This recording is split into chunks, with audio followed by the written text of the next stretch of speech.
राजस्थान की तपती धरती पर एक बार फिर सियासी पारा चढ़ गया है। प्रधानमंत्री नरेंद्र मोदी ने अजमेर की पावन धरा से न केवल अपनी सरकार की उपलब्धियों का बखान किया, बल्कि तीखे कटाक्षों से विपक्षी खेमे में खलबली मचा दी है।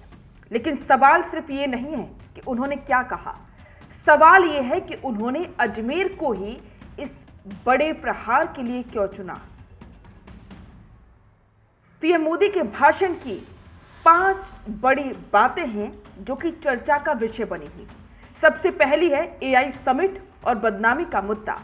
पीएम मोदी ने दिल्ली में हुई ग्लोबल एआई समिट का जिक्र करते हुए कहा कि जहां पूरी दुनिया भारत की तकनीकी शक्ति का लोहा मान रही है, वहीं कांग्रेस अंतर्राष्ट्रीय मंचों पर देश की छवि धूमिल करने का प्रयास कर रही है। उन्होंने इसे कांग्रेस की हताशा करार दिया। दूसरा, पेपर लीक पर सीधा प्रहार। राजस्थान के युवाओं की नब्ज टटोलते हुए पीएम ने कहा कि पिछली सरकार के दौरान पेपर लीक एक उद्योग बन गया था। उन्होंने वर्तमान भाजपा सरकार की पीठ थपथपाते हुए कहा कि अब दोषियों को सलाखों के पीछे भेजा जा रहा है और युवाओं के भविष्य से खिलवाड़ बंद हुआ है। और तीसरा बात थी आईएनसी का नया नामकरण, मुस्लिम लीग माओवादी कांग्रेस। पीएम मोदी का सबसे तीखा हमला कांग्रेस की विचारधारा पर रहा। उन्होंने कहा कि आज की कांग्रेस वो पुरानी इंडियन नेशनल कांग्रेस नहीं रही, बल्कि ये एमएमसी यानी कि मुस्लिम लीगी माओवादी कांग्रेस बन चुकी है। ये बयान ध्रुवीकरण और कोर वोट बैंक को साधने की एक बड़ी कोशिश मानी जा रही है। और चौथा था सेना का शौर्य बनाम विपक्ष का संदेह। सर्जिकल स्ट्राइक और ऑपरेशन सिंदूर का हवाला देते हुए पीएम मोदी ने सेना की वीरता को नमन किया और साथ ही उन्होंने आरोप लगाया कि कांग्रेस ने हमेशा ही सेना के सबूत मांगे और दुश्मनों के नैरेटिव को आगे बढ़ाया। और 5वां बयान था गहलोत पायलट की कलह पर तंज। राजस्थान कांग्रेस की पुरानी बीमारी यानी कि गुटबाजी को कुरेदते हुए पीएम मोदी ने कहा कि जो पार्टी खुद को नहीं संभाल सकती वो प्रदेश को क्या संभालेगी। उन्होंने अशोक गहलोत और सचिन पायलट के बीच रहे खींचतान पर तंज कसते हुए कहा और इसे प्रदेश के विकास में सबसे बड़ी बाधा बताया।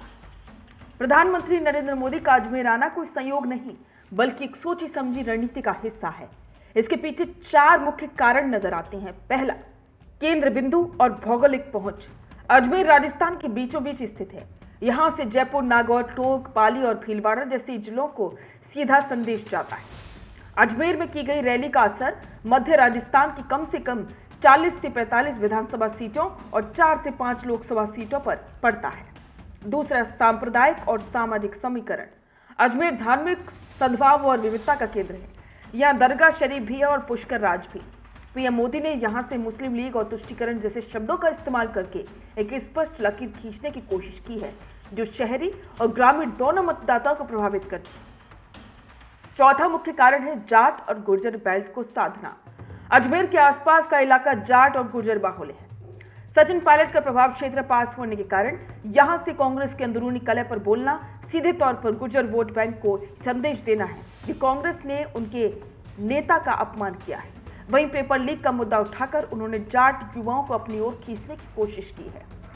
चौथा है अजमेर जीत लिया तो राजस्थान जीत लिया। राजनीति में एक पुरानी कहावत है कि जो अजमेर फतेह करता है उसके लिए जयपुर की राह आसान हो जाती। पिछले कुछ चुनावों के आंकड़े बताते हैं कि अजमेर की बढ़त पूरे प्रदेश में एक वेव पैदा करती है। तो पीएम मोदी का यह दौरा केवल रैली नहीं, बल्कि राजस्थान के राजनीतिक नैरेटिव को बदलने की एक कोशिश थी। अजमेर को केंद्र बनाकर उन्होंने हिंदुत्व, विकास, युवा और राष्ट्रवाद को जो मिश्रण तैयार किया है, उसका असर आने वाले चुनावों में साफ दिखाई देगा। क्या आप भी करना चाहते हैं अपने गांव का नेतृत्व? आपका अपने गांव के लिए विकास का विजन क्या है? पंचायत में आपके होने से बदल सकती है आपके गांव की तस्वीर। तो आज ही अपने गांव की बात कीजिए द फैक्ट इंडिया के साथ। व्हाट्सएप कीजिए इस नंबर पर।